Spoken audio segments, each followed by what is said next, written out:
शापित हवेली। उत्तराखंड के एक छोटे से गांव सिरोली में एक वीरान हवेली खंडहर बन चुकी थी। गांव वालों का मानना था कि हवेली शापित है। कहते हैं वहां रात को जाने वाला कभी लौट कर नहीं आता। कोई नहीं जानता था कि उस हवेली में ऐसा क्या है जो इंसान को निगल जाता है। पर एक दिन दिल्ली का पत्रकार अनुराग मिश्रा उस रहस्य से पर्दा उठाने वहां पहुंचा। अनुराग को रहस्यमयी कहानियों पर लेख और डॉक्यूमेंट्री बनाने का शौक़ था। एक दिन जब उसने इंटरनेट पर सिरोली की शापित हवेली के बारे में पढ़ा तो उसे चैन नहीं मिला। कुछ अखबारों की कतरनों में लिखा था 1984 3 युवक हवेली में घुसे, लौटे नहीं। आज भी उनकी गुमशुदगी की फाइलें दर्ज हैं। 2002 एक तांत्रिक ने वहां प्रवेश किया। लोगों ने दूर से आग की लपटें देखी, फिर सब शांत हो गया। तांत्रिक भी कभी वापस नहीं लौटा। अनुराग ने निश्चय किया इस बार वो सब कुछ सामने लाएगा। अनुराग जब सिरोली पहुंचा तो गांव वाले चौंक गए। एक अजनबी को देखकर लोग फुसफुसाने लगे। गांव के मुखिया ब्रजमोहन ने उसे चेतावनी दी, बेटा वो हवेली इंसानों की जगह नहीं है। वहाँ कुछ ऐसा है जो अब भी जागता है। रात के अंधेरे में मत जाओ। अनुराग ने नम्रता से कहा, मैं रिसर्च कर रहा हूँ, सिर्फ बाहर से ही वीडियो बनाऊँगा। पर दिल में एक और ही तूफान था। वो हवेली के अंदर जाकर सच्चाई सामने लाना चाहता था। रात के करीब 11:30 बजे आसमान पर बादल थे। चांद लुका छुपी खेल रहा था।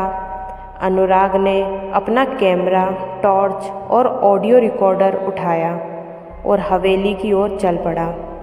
हवेली के गेट तक पहुंचते ही अचानक तेज हवा हो गई। सूखे पत्ते पेड़ों से गिरने लगे और जैसे ही उसने लोहे का जंग लगा हुआ दरवाज़ा छुआ, वो खुद ब खुद चरमराता हुआ खुल गया। भीतर गुप्त अंधेरा था।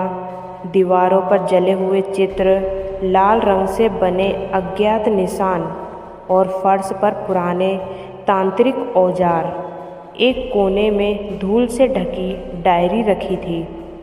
डायरी पर नाम लिखा था राजन देव शर्मा 1923। अनुराग ने पन्ने पलटे। अंदर लिखी बातें पढ़कर उसका खून ठंडा हो गया। मैंने कुछ गलत किया है, पिशाचों को बुला लिया है। अब वो हवेली में रहते हैं। मैं चाहता था अमरता, लेकिन उन्होंने मुझे श्रापित कर दिया। अब जो भी यहाँ आएगा उनकी आत्मा इस हवेली के हिस्सा बन जाएगी। अनुराग जैसे जैसे पढ़ता गया, अजीब सी खड़खड़ाहट हवेली के कोनों से आने लगी। दीवारें सिसक रही थी। किसी और की सांसें भी साथ चलने लगी थी। अचानक उसकी टॉर्च बुझ गई। कैमरे की स्क्रीन पर ब्लैक वीडियो में एक सफ़ेद आकृति दिखी, बिना चेहरा, बिना पैर, हवा में तैरती हुई। फिर रिकॉर्डर पर एक धीमी सड़ी हुई आवाज़ आई, तू आया है तो अब जाएगा नहीं। अनुराग भागने की कोशिश करने लगा, पर दरवाज़ा गायब हो गया। वो हवेली एक भूल भुलैया बन चुकी थी।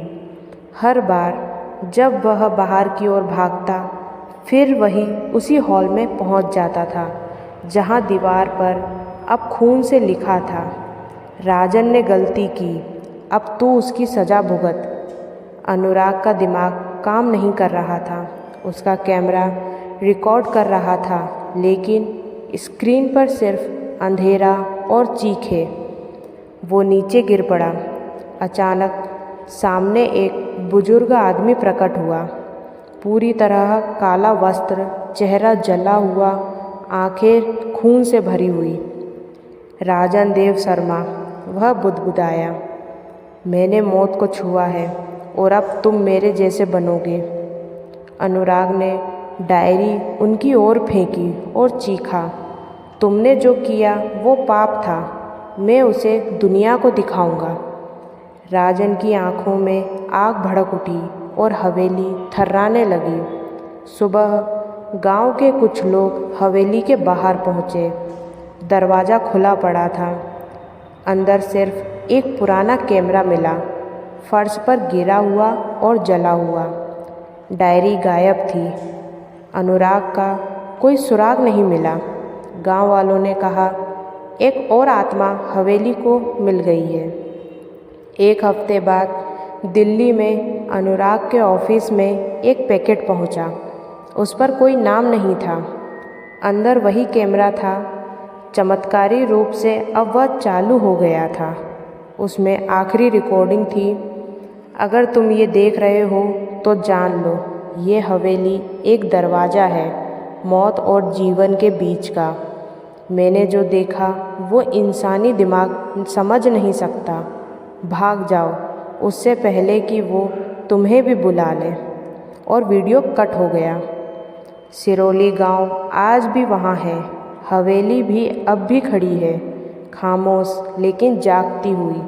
कहते हैं रात को हवाओं में अब भी एक आवाज़ गूंजती है, तू आया है तो अब जाएगा नहीं। सो दोस्तों, स्टोरी कैसी लगी कमेंट्स करके हमें ज़रूर बताइए। और आप अगर हमारे चैनल पर नए हैं तो हमारे चैनल को सब्सक्राइब कीजिए, लाइक कीजिए और ज़्यादा से ज़्यादा शेयर कीजिए। धन्यवाद।